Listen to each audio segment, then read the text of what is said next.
We cannot actually measure their brains. You have power of levitation. Maybe I could just witness it.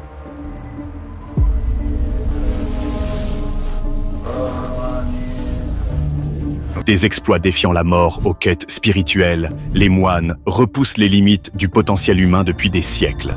Quel est leur secret? Qu'est-ce qui alimente leur endurance surhumaine et leur discipline inébranlable? Plongeons dans l'univers fascinant des moines les plus énigmatiques et explorons les incroyables histoires qui entourent leur pouvoir légendaire. Numéro 1. Dans le Tibet chinois, là où la vie lutte pour exister, un moine solitaire est assis en silence. Pas de feu, pas d'abri, juste un vide blanc sans fin et un vent si tranchant qu'il transperce la peau. Voici le monastère de Rangu, le monastère le plus haut sur Terre. Pour la plupart, il est inhabitable. Pour lui, c'est le seul endroit où il se sent en paix. Personne ne connaît vraiment son nom, et personne ne tient le compte des jours qu'il a passés ici. Cependant, chaque matin, avant que le premier éclat de lumière ne touche les sommets de l'Himalaya, il accomplit un rituel qui briserait la plupart des gens en quelques minutes. Il n'y a pas de feu pour chasser le froid brutal. Au lieu de cela, il se réveille dans un air si froid qu'il pique sa peau, et il l'accueille. Il plonge ses mains nues dans la neige, ramassant la terre gelée. Il la presse contre sa peau, pas comme un test, pas comme une punition, mais comme un abandon. Sa seule eau potable, la glace qu'il ramasse, la tenant dans ses paumes jusqu'à ce que la chaleur de son propre corps la transforme en liquide. Le moine la boit lentement, avec révérence, comme si elle portait quelque chose de sacré. Cependant, l'eau n'est pas la seule chose à laquelle il a renoncé. Alors que la plupart d'entre nous s'effondrent à la simple pensée de sauter un repas, ce moine a effacé le besoin de nourriture lui-même. Sa force ne vient pas de la nourriture, mais de la maîtrise de l'esprit. Pendant des heures, il reste assis parfaitement immobile. Ses lèvres bougent dans un murmure, psalmodiant des mantras sacrés qui remplissent l'air vide de quelque chose d'invisible. Son plus grand acte n'est pas le chant, cependant, c'est l'acte de lâcher prise. Pour lui, cette montagne est un temple, un espace sacré, où il cherche à se dissoudre dans quelque chose de plus grand. Il croit qu'en se rendant complètement, en abandonnant le confort, l'attachement, même sa propre identité, il peut fusionner avec la présence divine de Shiva, la force cosmique de destruction et de transformation. Maintenant, alors qu'il se rend à l'étreinte brutale de l'hiver, un autre moine défie la gravité elle-même, s'accrochant à une paroi rocheuse abrupte à des centaines de mètres au-dessus de la Terre. Numéro 2. En 2020, une vidéo a émergé sur X et l'Internet n'en croyait pas ses yeux. Une femme équipée de cordes et d'un harnais de sécurité escaladait une montagne presque verticale avec une concentration intense, naviguant soigneusement chaque prise. Cependant, juste à côté d'elle, quelque chose de presque surnaturel se passait. Un moine, pieds nus et sans le moindre équipement d'escalade, montait la paroi rocheuse comme s'il faisait une promenade tranquille. Le clip partagé par Tansu Jigan a accumulé plus de 510 000 vues et 22 000 likes, laissant les spectateurs stupéfaits. Les commentaires ont afflué, attribuant son ascension apparemment impossible au yoga, à la méditation et à des années de discipline. Certains ont appelé cela l'affichage ultime de maladresse contre expérience. D'autres ont souligné sa technique, se déplaçant de côté pour réduire la raideur, prouvant que la maîtrise ne concerne pas seulement la force, mais la sagesse. Cependant, une question demeure toujours. Comment un corps humain peut-il défier la gravité comme ça? Le secret n'est pas seulement physique. Beaucoup croient que ces mouvements viennent d'un lieu de contrôle mental profond, à travers un entraînement implacable. Le moine a conditionné son esprit à rester complètement immobile, même face au danger. Sa respiration reste lente et régulière, gardant son rythme cardiaque bas, ses muscles détendus, sa prise inébranlable. La peur ne le paralyse pas, car elle n'existe pas dans son monde. Alors que ce moine défiait les limites de l'autodiscipline en grimpant avec ses mains nues et une respiration stable, le suivant s'est élevé à travers le temps lui-même. Numéro 3. Le Galwa Kappa n'est pas seulement un leader, il est une force de la nature, un courant vivant de sagesse coulant à travers les siècles. En tant que chef de la lignée Karmak Kagu, il porte le poids spirituel d'innombrables vies. Quand un Kappa s'en va, la recherche commence. Non pas à travers la politique ou des décisions terrestres, mais à travers des visions, des textes sacrés et des signes mystiques qui indiquent le chemin de sa renaissance. En juin 1985, dans les vastes et rudes paysages du Tibet, un fils est né dans une humble famille nomade à Alto. Sa naissance n'était pas un événement ordinaire. On croyait que les cieux eux-mêmes semblaient en prendre note. Sa mère a eu des rêves vifs d'êtres divins. Un coucou, un oiseau de grande signification spirituelle, s'est perché sur leur tente et un son étrange, semblable à un cri, a résonné à travers la vallée. Au Tibet, de tels événements sont plus que des coïncidences. Ce sont des signes. Le garçon a été nommé Apo Gaga, frère heureux, et dès le début, sa famille savait qu'il était différent. À seulement 4 ans, il a commencé son éducation monastique, mais le destin avait des plans bien plus grands pour lui. Puis, au printemps 1992, à l'âge de 7 ans, il a fait une annonce stupéfiante à ses parents. Il devait déménager immédiatement, leur a-t-il dit, déplacer leur campement vers une autre vallée. Il parlait avec certitude, comme s'il savait ce qui allait arriver. Quelques jours plus tard, un groupe de lamas Karmak Kagu est arrivé, suivant les instructions laissées dans une lettre secrète, une prophétie écrite par le 16e Kappa avant son décès.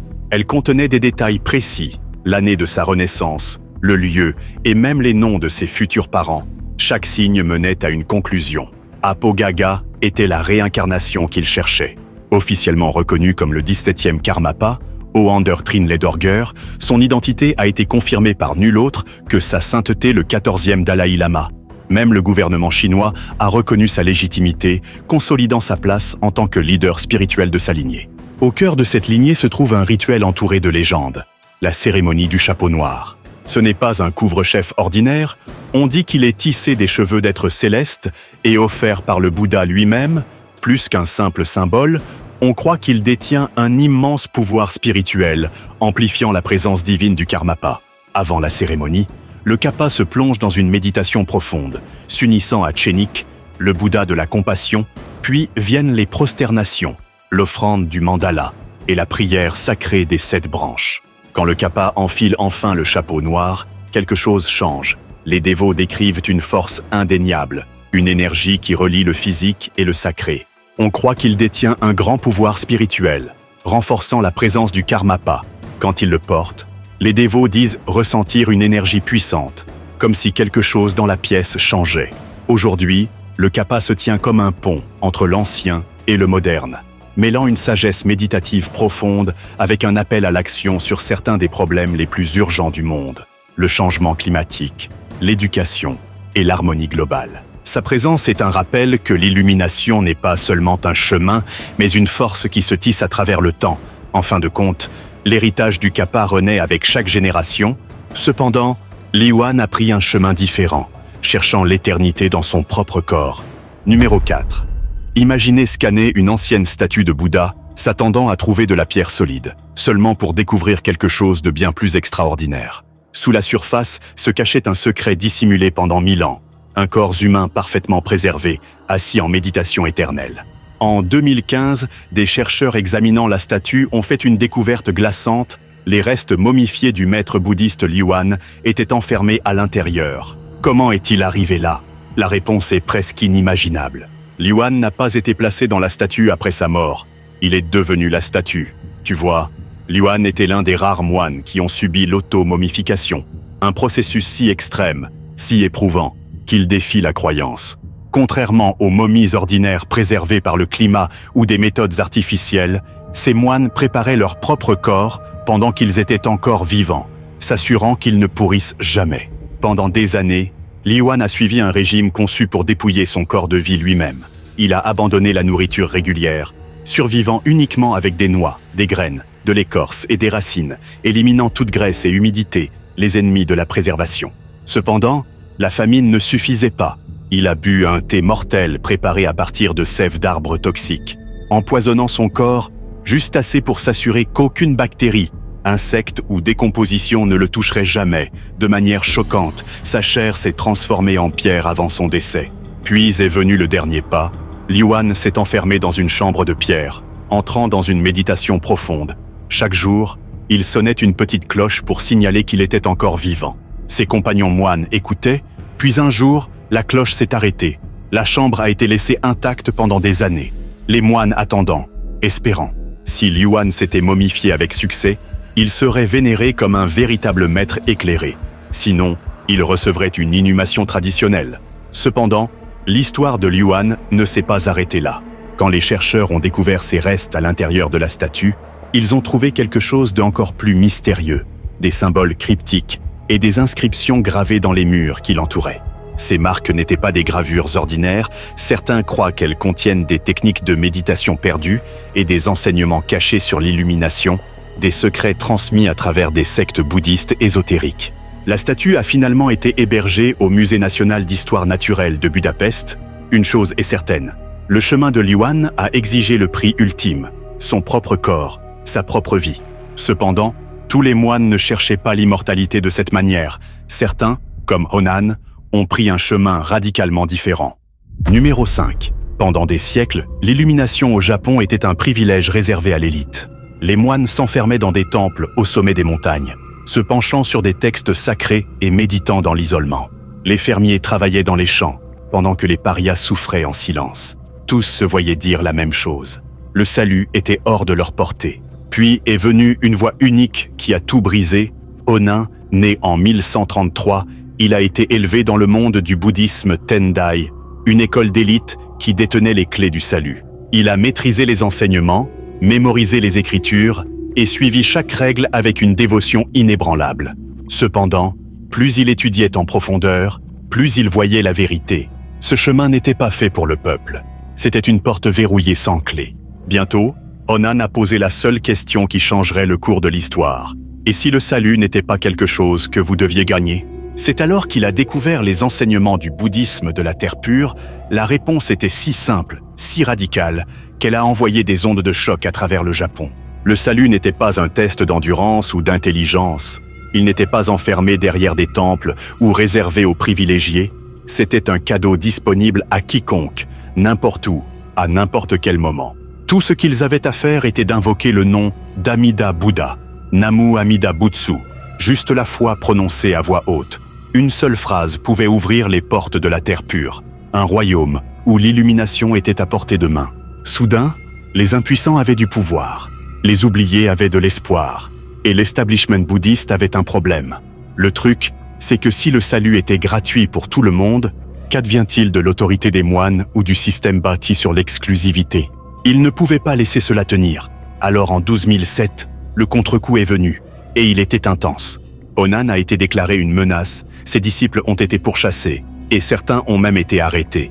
Il a été banni dans une province éloignée, ses enseignements interdits. Pendant longtemps, l'élite bouddhiste a cru qu'il l'avait réduit au silence.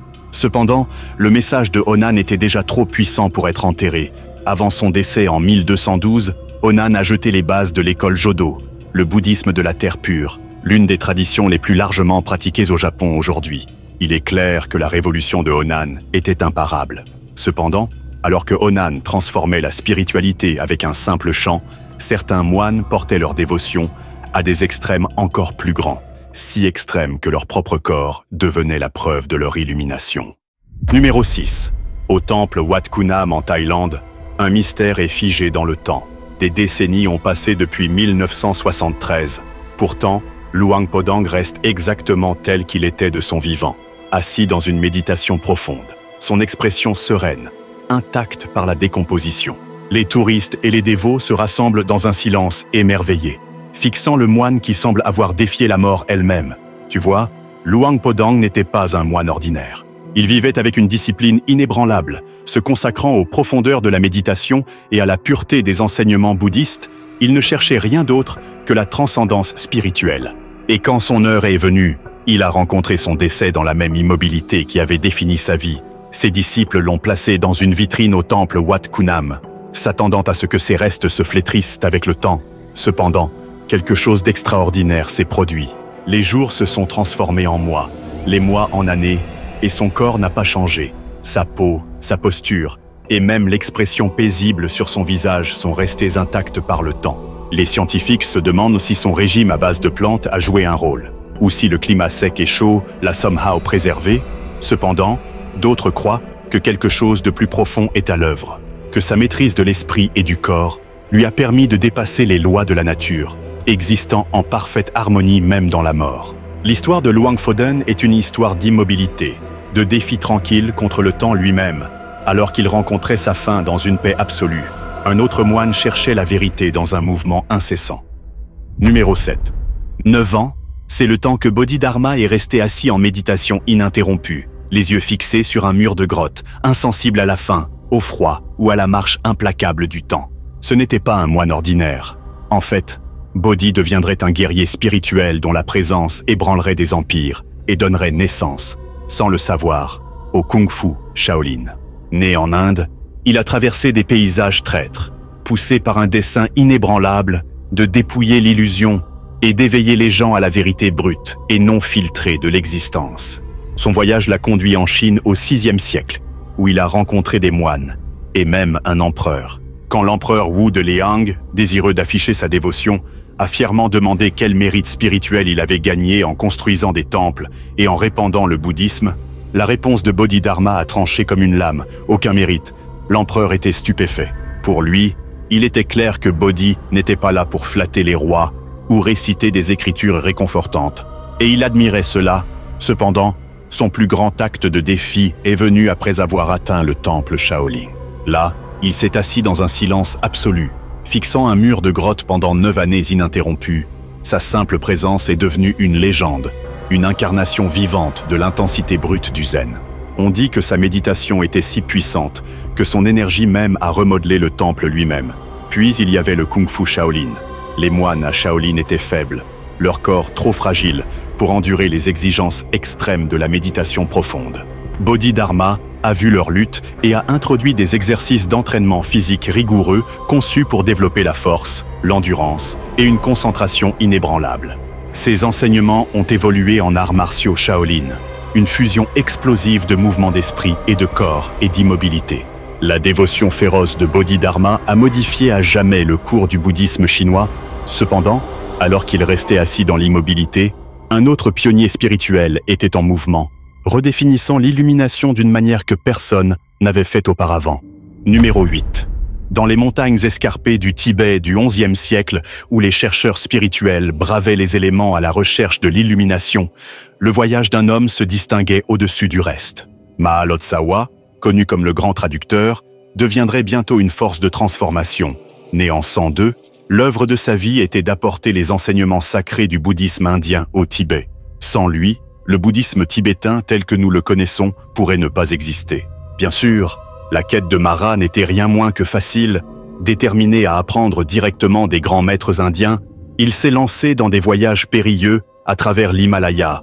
Pas une fois, mais plusieurs fois. Ces trajets étaient remplis de dangers, des cols de montagnes traîtres, un froid mortel et la menace constante des bandits. Cependant, Mara était imperturbable. Chaque fois, il revenait avec des textes bouddhistes précieux, des enseignements rares et une compréhension plus profonde du chemin spirituel.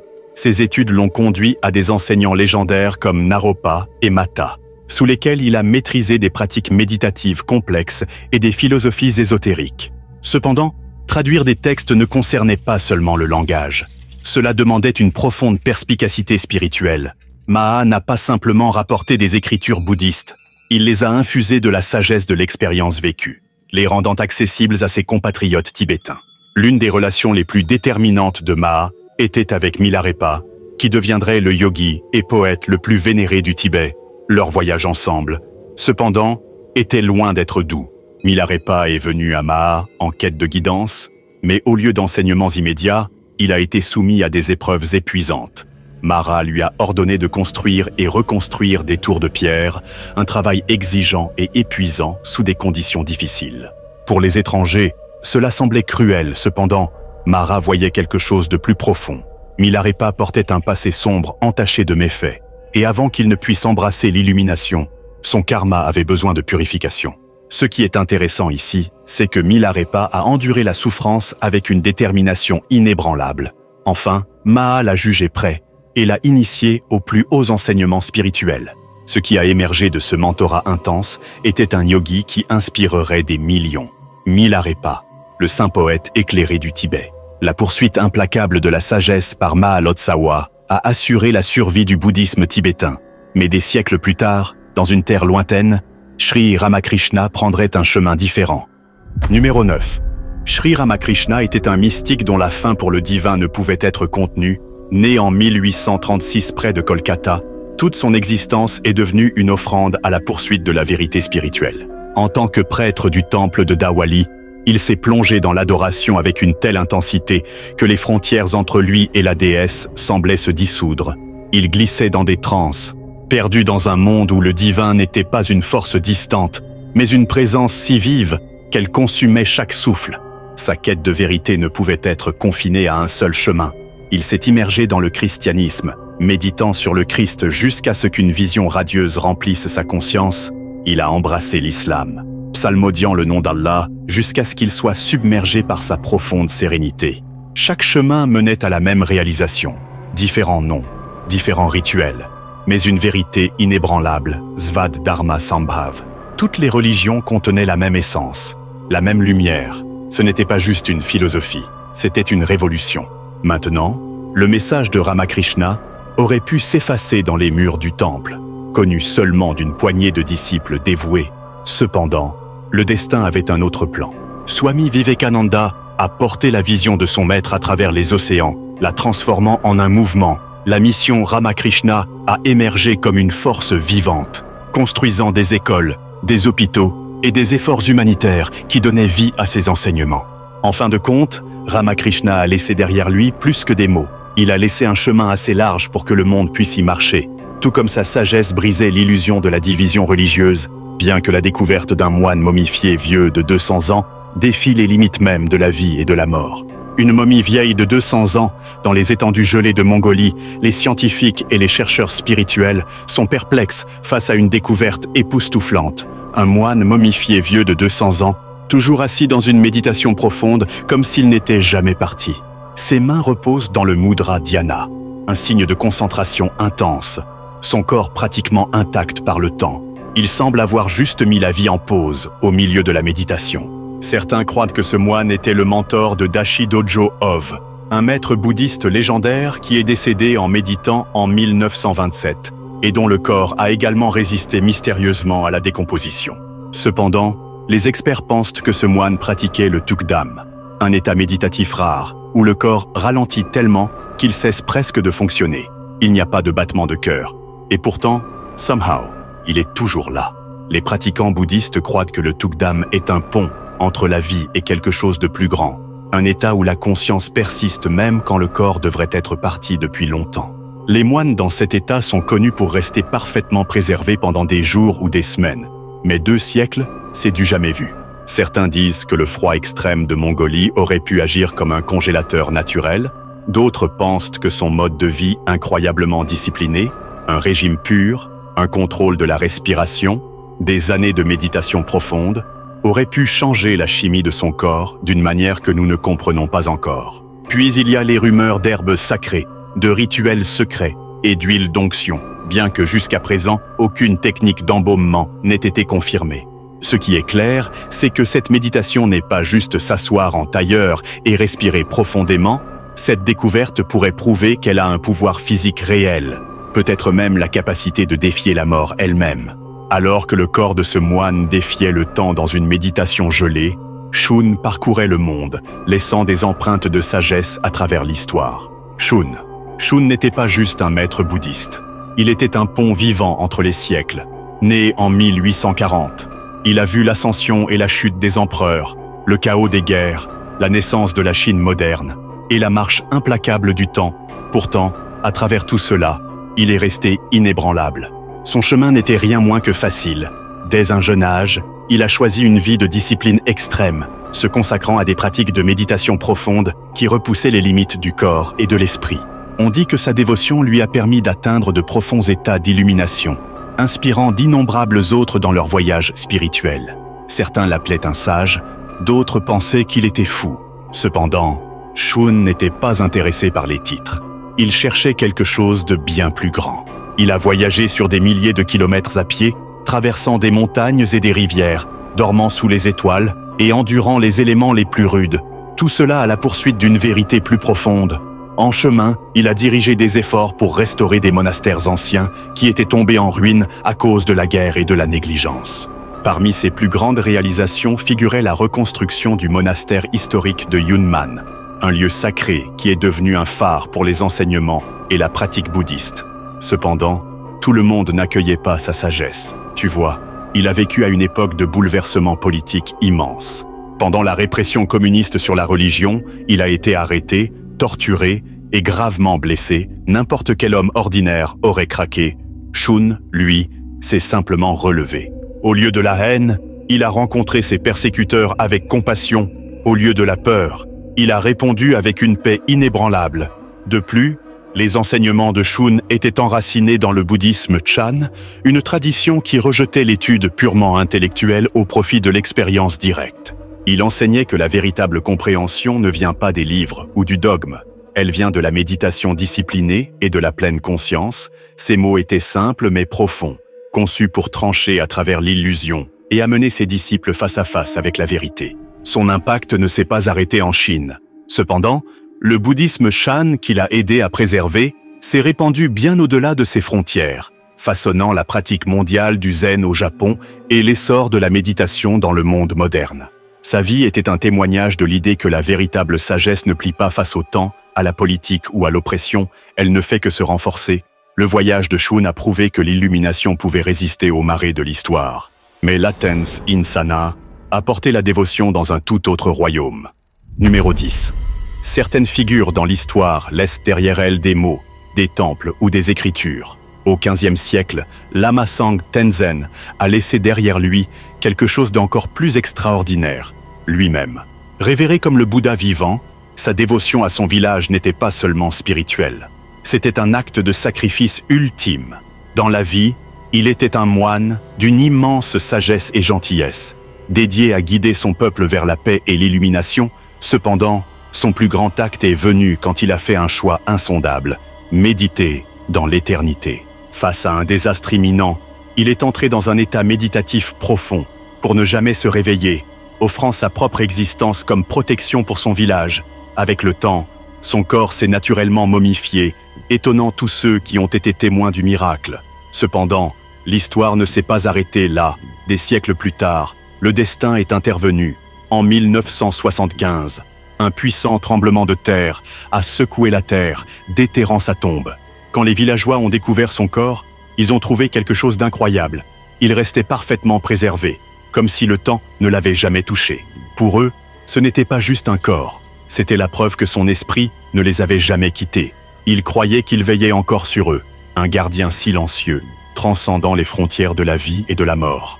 Si Lama Sang Tenzin a défié le temps en méditant dans l'éternité, Saint Antoine le Grand a défié les forces mêmes des ténèbres, transformant le désert impitoyable en son champ de bataille pour la foi. Saint Antoine, certains renoncent à la richesse, tandis que d'autres renoncent au confort. Saint Antoine le Grand a renoncé au monde lui-même.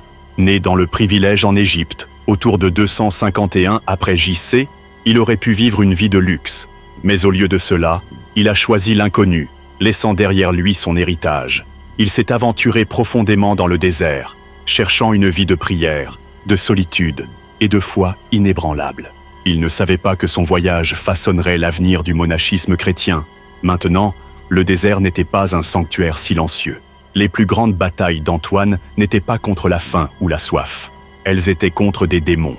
Selon la légende, il a enduré des attaques spirituelles incessantes, affrontant des visions monstrueuses, des tentations murmurées et des apparitions terrifiantes. Les forces des ténèbres ont essayé d'ébranler sa résolution, mais Antoine est resté ferme, ne maniant que les armes de la prière, de la méditation et une foi inébranlable dans les années qu'il a vécues. Cependant, Saint Antoine n'est pas juste devenu un moine, il est devenu une légende. Sa vie de stricte autodiscipline est devenue un puissant exemple de comment une profonde solitude peut vous rapprocher de Dieu. La partie surprenante ici est que, même s'il vivait seul dans le désert, l'influence de Saint Antoine s'étendait loin et large. Les gens venaient de partout pour chercher sa sagesse, sa guérison et ses conseils. Des soldats, des hommes riches, et même ceux qui luttaient avec les défis de la vie. Tous ont tout abandonné pour suivre Antoine et devenir moines. Pourquoi ? Parce qu'ils ont trouvé en lui quelque chose qu'ils ne pouvaient pas trouver dans leurs vies occupées. Une paix et un but dont ils avaient désespérément besoin.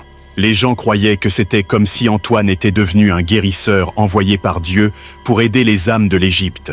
Saint Antoine a vécu un étonnant 106 ans. À sa demande, la tombe de Saint Antoine a été gardée secrète. Quand il est décédé, ses 2 fidèles disciples l'ont enterré discrètement, gardant l'emplacement caché. C'est parce qu'Antoine ne voulait pas que son corps devienne un objet de culte. Malgré tous les gens qui l'admiraient, il voulait que son héritage soit à propos des enseignements qu'il a laissés derrière lui, pas un lieu que les gens visiteraient en révérence. Ce qui a commencé comme une quête solitaire est bientôt devenu la fondation d'un mouvement.